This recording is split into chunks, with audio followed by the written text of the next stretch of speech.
Greetings and salutations, fellow book readers.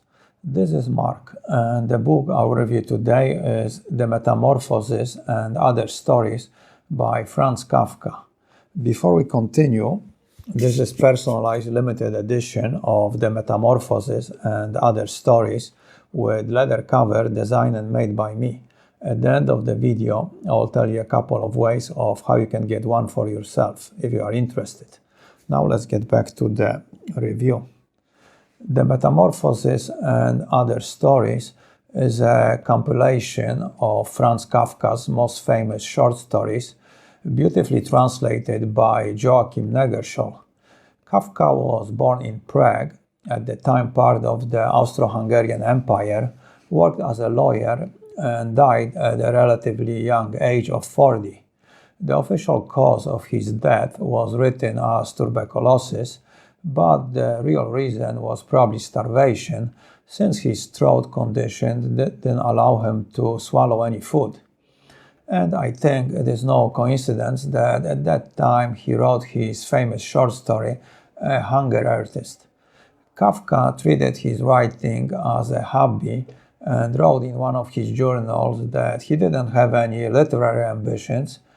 During his life, he only finished and published some short stories, and outside a few unfinished manuscripts, he destroyed most of his work. Actually, he ordered in his will for all his writings to be destroyed, but fortunately for us, the request was not carried out. His friend and the executioner of his will, Max Brad, must have seen potential in the writings and perhaps didn't want to deprive humanity of its benefits and enjoyment. So, in spite of all these predicaments, it is impressive the mark Kafka left on the modern literature. Maybe the reason for his popularity is that by leaving unfinished work, he forces us to fill in the blanks, and we do it according to our own expectations, and maybe create Kafka that we wanted to see, perhaps Kafka that never existed. It makes you wonder, what is the Metamorphosis and Other Short Stories about? Stories inspired by Kafka's dream world, separate but at the same time influenced by his real life, expressing what's hidden and warning of the possible consequences. Then birds flew up like a shower of sparks. I followed them with my eyes and saw how they rose in a single breath, until they seemed no longer to be rising, but I to be falling. A bit of the plot. Well, there is no plot, just a collection of Kafka's short fiction, anchored by the most famous and the longest, The Metamorphosis. The story is about a traveling salesman, Gregor Samsa, who wakes up one morning only to realize he has transformed into an insect. One morning, as Gregor Samsa was waking up from anxious dreams, he discovered that in his bed he had been changed into a monstrous bug. And the story continues from the point of view of an insect, what one sees, and more importantly, what one learns about others. The story seems to portray Kafka's deeper feelings about his existence and its relation to his family.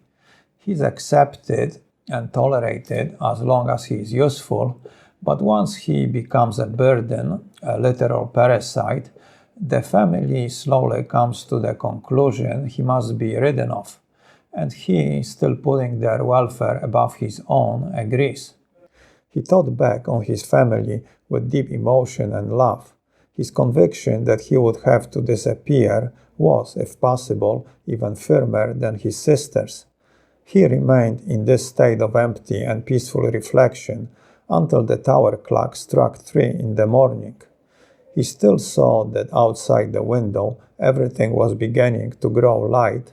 Then, without his consent, his head sank down to the floor, and from his nostrils streamed his last weak breath.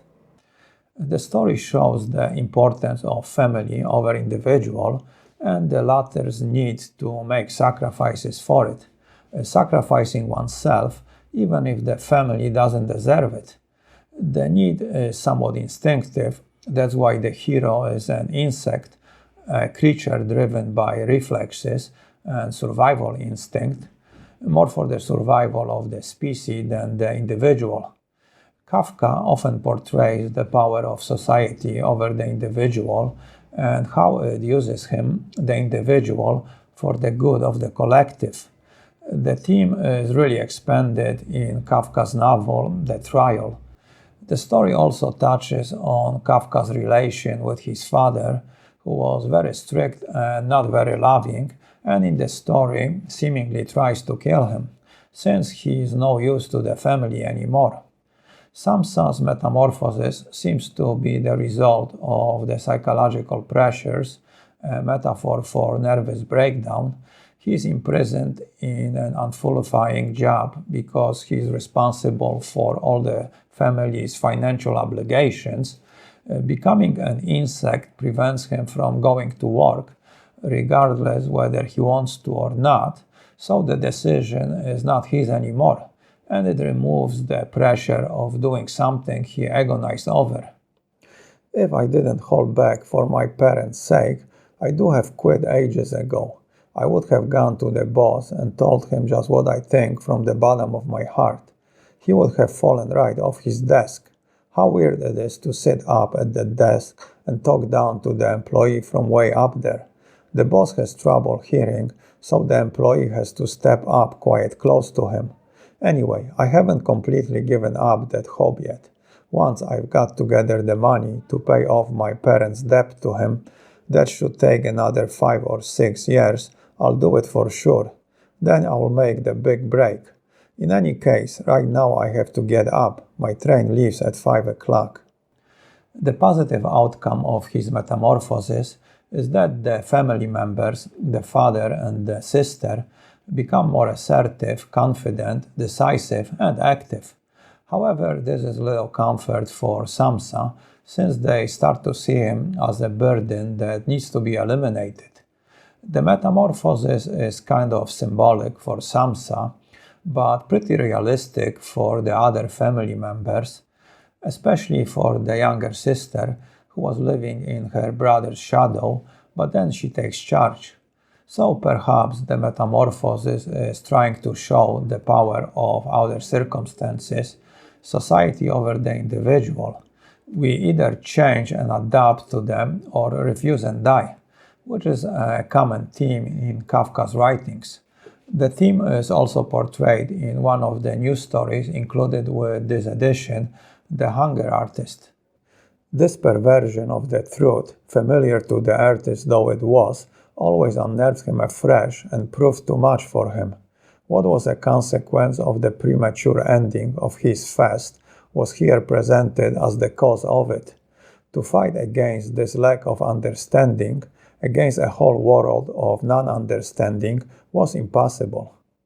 The artist, whose art is to fast for the maximum number of days, being locked in a cage for the spectators to see it, refuses to accept that society's preferences have changed and refuses to change himself, and pays the ultimate price for resisting adapting to the society. Kafka is referring to the general struggle between the society and the individual. Specifically, he focuses on the society's misunderstanding of the individual and maybe even the misinterpretation of his own art of writing.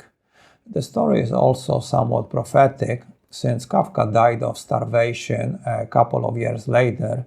His throat had closed and didn't allow him to swallow any food. The other important story in the collection is in the penal colony, which seems to be an argument against the death penalty, torture, and the early 20th century penal systems, and in an extension also against colonialism. The brutality of it all, and yet being justified as fair and necessary. Well, anyway, then came the 6th hour. It was not possible to grant every request to watch from close-up.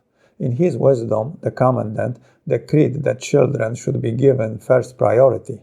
By virtue of my office of cursor, I was always nearby, Often I was squatting there with a small child in either arm. How we drank in the transfigured look on the sufferer's face. How we bathed our cheeks in the warmth of that justice, achieved at long last and fading quickly. What times those were, my comrade! It shows how easily the evil can be justified, but there also are the unavoidable consequences for the perpetrator. The plot of the story takes place on a faraway island where a foreign traveler observes an execution and has a conversation about the whole process of it with an officer, who makes an argument in its favor, but it seems he has some doubts and might be trying to convince himself as much as the traveler. They use some type of intricate device to kill the condemned man slowly so he can reflect on his sins and later dispose of the body in as clean manner as possible, which the officer explains to the traveler theoretically and then tries to show it in the practical application. But machines are not perfect and the theory is rarely reflected in reality, so the officer becomes its victim, seemingly punished for doubting the higher powers above him. It also brings to mind the phrase, "Who fights with a sword dies by a sword." The nation or the place relating to the story are not named, but to me, based on a few hints in the story, it sounds like French Indochina. The French were famous for their barbaric penal system, which functioned well into the middle of the 20th century. It was made famous by the book titled Papillon, which later was adapted into film starring Steve McQueen and Dustin Hoffman. Some of the other stories are The Judgment, about the struggle the hero faced with his dominant and never satisfied father, very personal story relating to Kafka's own lifelong trauma of his relationship with his father. The Bachelor Unhappiness, the title speaks for itself and it reflects Kafka's difficulty of finding a suitable partner, which might have been influenced by his promiscuous nature and frequent trips to the brothels.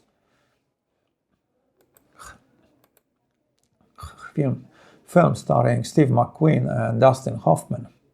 Some of the other stories are The Judgment, about the struggle the hero faces with his dominant and never satisfied father, very personal story relating to Kafka's own lifelong trauma of his relationship with his father. The Bachelor Unhappiness, the title speaks for itself, and it reflects Kafka's difficulty of finding a suitable partner, which might have been influenced by his promiscuous nature and frequent trips to the brothels. The Way Home also relates to Kafka's problems with relationships, work, and general loneliness. The hero of the story is walking back home from an unsatisfying job to his lonely room, and on the way he observes the people passing by, especially pretty girls. The rejection is about rejection, specifically being rejected by a pretty girl for everything the hero is not and all he doesn't have. Wishing to be a Red Indian, the shortest of the short stories, maybe it is a metaphor for modernism killing romanticism. It also made me remember novels I read as a child by the German writer Karl May about heroic Apache chief Winnetou and his white blood brother Old Shatterhand, and their heroic but in the end hopeless struggle against the progress of the modern world. I imagined Kafka as a child reading them as well, since they are some of the most successful German novels of all time. Unhappiness, a man lonely in his room, is visited by an imaginary child, probably Kafka's inner child, and he may be acting like his father. The story might also be connected to Kafka's inner guilt he felt for the death of two younger brothers. When they were born, Kafka saw them as competition and wished them dead. And they did die, one when he was an infant and the other at 3 years old. The Stalker, a fragment, is about a 16-year-old boy who is sent to America, his uncle, because he impregnated the housemaid. The story was the inspiration for and part of his novel America. Letter to Academy is about an ape writing to complain about his treatment after he was captured. It is a Kafkaesque look at evolution and how humans became civilized. There are a few more stories, some good and others not. What are my thoughts about the Metamorphosis and other stories? As I age, I am becoming more practical, and this is reflected in the literature I prefer to read, fiction but inspired and reflecting reality, which is pretty normal. When we are young, we seem to prefer to see the world the way we would like it to be, a fictional creation, and as we get older, we start to see it the way it is, and even take some comfort in it. And as the result of it, I am becoming less appreciative of the Kafkaesque literature. Kafka's stories take place in his fantasy world. Many of them seem to come from his dreams, which were inspired to a certain extent by his real life. So there is this bizarre representation of himself, his desires and experiences. To me, he seems the Sigmund Freud of literature. The two are contemporaries. The stories themselves are neither positive nor negative, just a product of his subconscious, statements to draw conclusions from. And so, gentlemen, I learn. Oh, if you have to learn, you learn. If you're desperate for a way out, you learn. You learn pitilessly. You stand over yourself with a whip in your hand. If there is the least resistance, you lash yourself. The stories in general deal with loneliness, unhappiness, and desire for women. To be fair, they are about real problems we as individuals and society face and have to deal with, but they are presented in a fantasy-like dreamy fashion. A word about the translation and the translator. This edition is translated by Joachim Negerschall, who in general does a great job translating from German. I read some works of Thomas Mann he translated, and they were excellent.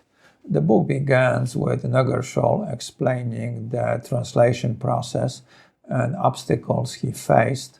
He looks at translating not only as a linguistic problem, but also at how time, history affect the language. And another one is cultural differences. The Jews in Europe, since Kafka was Jewish, shifted between Yiddish they might speak at home and national languages they spoke in public, and how this mixing of languages affected their writing. And further, he explains the unique challenges of translating from the German, the syntax and grammatical structure. To sum it up, the Metamorphosis and Other Stories is a nice collection of some of Kafka's best short stories. It would be difficult not to appreciate them, especially if you are a fan. Also, if you can relate, maybe even appreciate the Kafkaesque definition of life, dark and depressing existence with no heroes nor happy endings, very un-American. I think Kafka's short stories are better and reflect the author more profoundly than his novels, which were largely unfinished and later edited by his friend Max Brod, who was a pretty decent writer himself.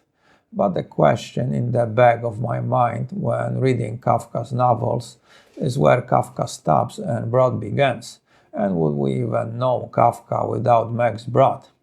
Maybe Kafka's influence is based on the vagueness of his work, somewhat mysterious and unfinished, and this allows each reader to have his own interpretation of what is being read. I cannot make anyone understand what is happening inside me. I cannot even explain it to myself. Anyway, The Metamorphosis and Other Stories is a great profile of Kafka's work and his contribution to modern literature. Of all the short stories, I think the only one adapted into cinema was The Metamorphosis, I have seen a Russian film from the early 2000s, and it is a decent visual projection of the story. But the director, to his credit, doesn't try to make any interpretation of the text. Okay, let's talk about the physical book. The book I am holding is a paperback which I transform into a hardcover leather-bound edition. To make the cover, I use grade A, naturally tan hide I buy from a tanner in North Spain. It is the same leather Louis Vuitton uses to make his bags, so it is top quality. I do all the processing of the leather myself. First I design the cover, and for this one I use an image of a man transformed into an insect-like creature, Metamorphosis. This is the back with the blurb, and inside front cover I printed a quote from the book. If you want to see a more detailed video where I explain how I transform paperback into leather-bound hardcover, click on the link in the description. I will make a maximum of 100 editions of each title. Each one will be numbered and initialed, and the numbers will go in chronological order from 2 up, since number 1 stays with me. The price will be around $100, so if you would like me to make one for you, you can click below on my email and send me a message. I do not guarantee I will do it, since it will depend on the time I have available, access to leather, and if I can get my hands on the copy of the book. Now, if you're not willing to spend the $100, but you still want the book, what you can do is click below on the PayPal link and donate $3 or more to my channel, and for every 100 donations I will make a lottery and draw one name, and the winner will receive the book. So if you're cheap but feel lucky, this might be the way to do it. Also, your donations give me the extra motivation to make the book reviews, and I appreciate them very much, so thank you in advance. One more thing, when you make your donation, remember to include the title of the book you would like to win. The book itself is beautiful. Visually, it has a very nice texture, it smells great, and the more you handle it, the more beautiful it will become. And it makes a great gift for yourself or somebody who appreciates books. So if you want one, don't snooze, or you might lose. Well, that's it, so let's end it here, and until next time, keep your ear close to the ground and read a book. Adios.